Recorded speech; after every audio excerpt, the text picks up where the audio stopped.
Pagi yang sangat cerah. Langkah ini tertuju pada sebuah peninggalan yang mengingatkan kisah akan kenangan zaman masa kolonial Belanda. Kita memang belum lahir, tapi memori ini jangan dilupakan ya guys. Walah hai. Assalamualaikum warahmatullahi wabarakatuh. Halo guys, saat ini saya berada di Kecamatan Secang, di mana terdapat bangunan cagar budaya yang menjadi saksi sejarah pada zaman itu, namun terbengkalai. Apa itu guys? Ini adalah stasiun kereta api yang kala itu menjadi alat transportasi modern masyarakat ketika zaman penjajahan Belanda dan setelahnya. Yuk kita jalan-jalan kembali ke tahun 1903. Seperti apa penampakannya? Ikutin terus perjalanan kami bersama saya Masiko dalam jelajah Jalan Setapak. Kita OTW.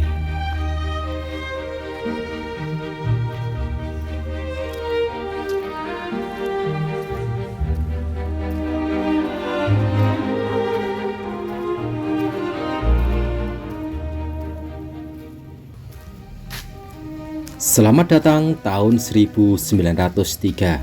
Stasiun kereta api nonaktif yang terbengkalai ini dulunya pernah menjadi alat transportasi favorit yang sangat modern guys. Di era itu, stasiun ini dibangun oleh pemerintah Belanda. Pada waktu itu disebut NIS. Dibuka pada tahun 1903 dan setelah 46 tahun beroperasi, stasiun ini ditutup pada tahun 1976 guys. Walah hai. Sebelum tahun 1970, stasiun ini masih ramai melayani calon penumpang guys.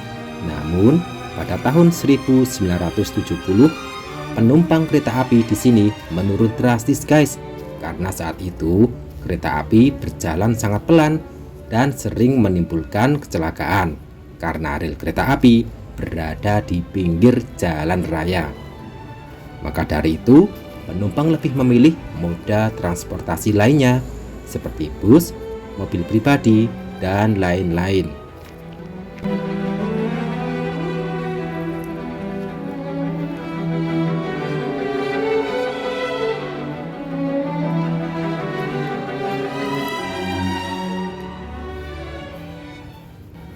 Dan seperti inilah penampakannya guys. Dari segi bangunan, stasiun ini mirip dengan stasiun Bedono dan Jambu, di mana stasiun ini hanya bersifat transit untuk meneruskan perjalanan ke kota atau daerah tujuan. Ini adalah loket tempat pembelian tiketnya guys. Bisa kita bayangkan ketika zaman itu kita berada di lingkungan mereka dan ikut antri dalam pembelian tiketnya guys. Pasti di sini banyak nona menir yang berseliweran disertai orang-orang pribumi yang sibuk dalam aktivitasnya. Walah hai. Informasi yang saya peroleh dari beberapa sumber, jejak di mana stasiun kereta api yang di Secang ini merupakan titik tumpu penghubung jalur Parakan, Temanggung, Magelang sampai Yogyakarta guys. Dan ini adalah ruang tunggunya ya guys.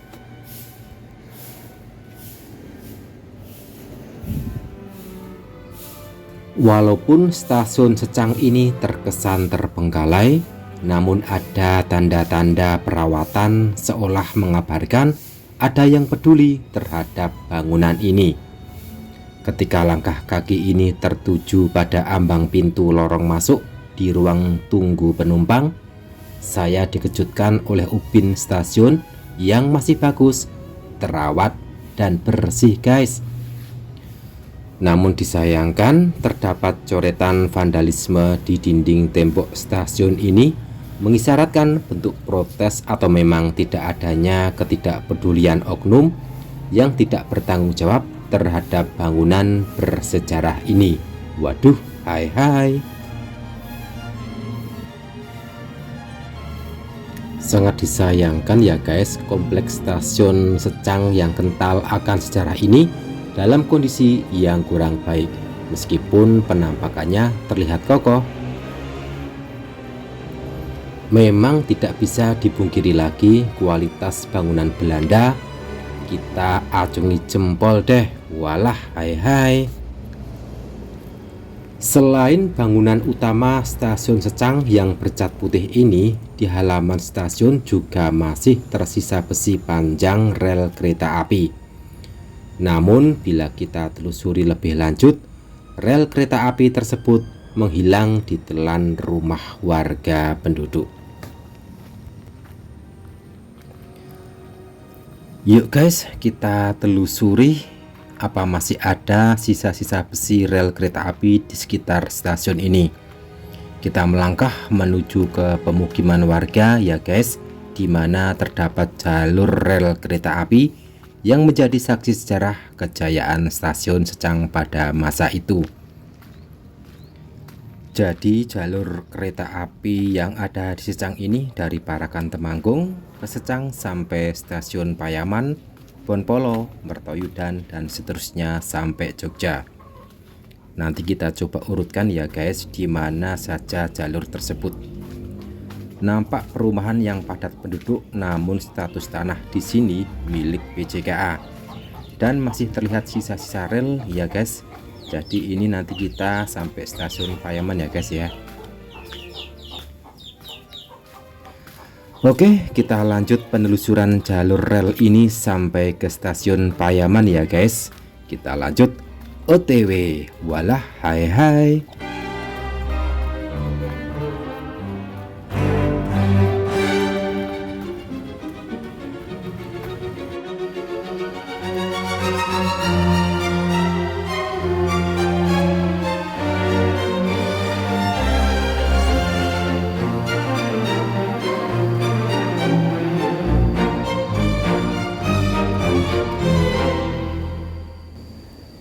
Kita sudah sampai di jembatan kereta api dengan ukuran sedang ya guys. Dan jembatan ini melewati sungai kecil di Dusun Grogolan yang masih satu desa, satu kecamatan dengan Payaman. Nampak sisa-sisa besi jembatan beserta relnya, tapi sudah dicor dan digunakan sebagai jalan umum ya guys. Walah hai.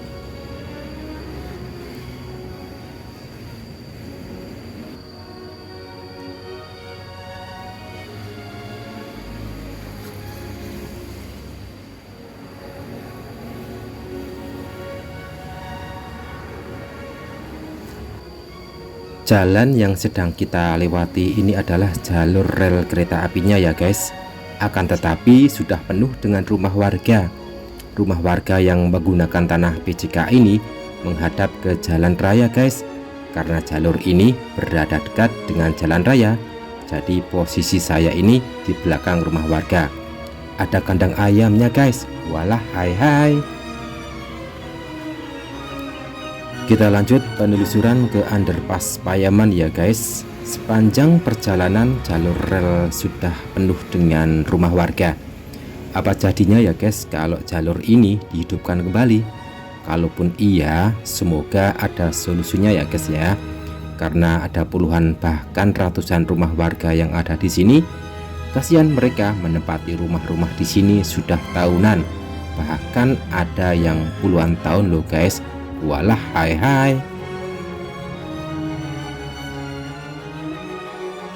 Kita sudah sampai di underpass Payaman. Nampak sebuah lorong sungai muncul dari jalan raya ya guys. Keren.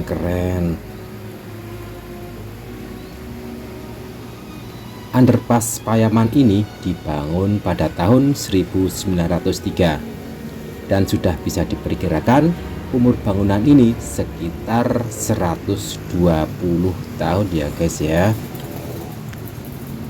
Informasi yang saya terima bahwa bangunan underpass yang berada di Payaman ini sudah mengalami perbaikan ya guys, dengan tujuan agar mobil bisa lewat, memudahkan warga agar bisa keluar masuk dusun.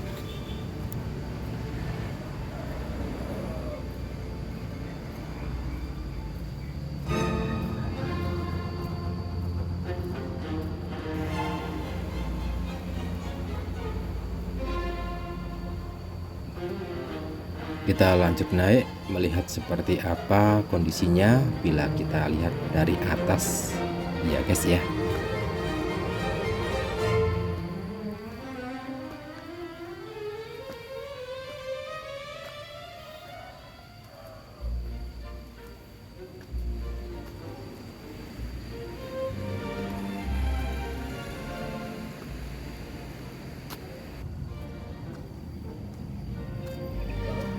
View-nya keren guys, bahkan sudah ada pengaman jalannya. Bagi yang fobia ketinggian, aman deh buat dilewati. Hai hai. Lingkungannya sini itu sangat sejuk dan masih asri ya guys ya. Terlihat rumah-rumah warga yang di pedesaan itu menambah view tempat ini menjadi lebih eksotik.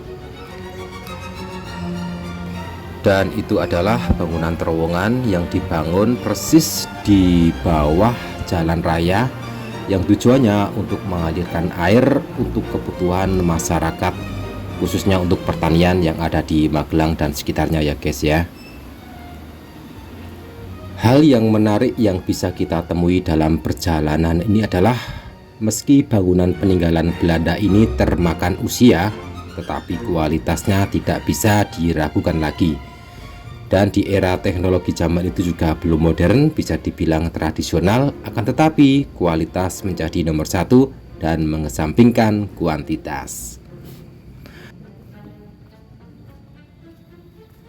Sebentar lagi kita akan sampai di stasiun Payaman.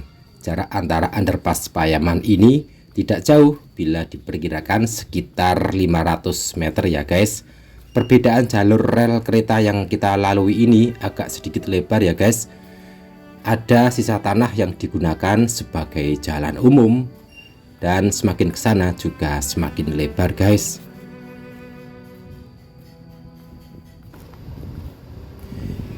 Kita sudah sampai di stasiun Payaman. Si rel jalur kereta api terpendam di cor jalan ini, meninggalkan sejarah masa lalu yang seakan terhapus oleh waktu. Ciri dari karakter bangunan stasiun pun sudah berubah, entah untuk tujuan apa, diselamatkan atau untuk kepentingan lainnya. Benda ini mengajak untuk berpikir positif.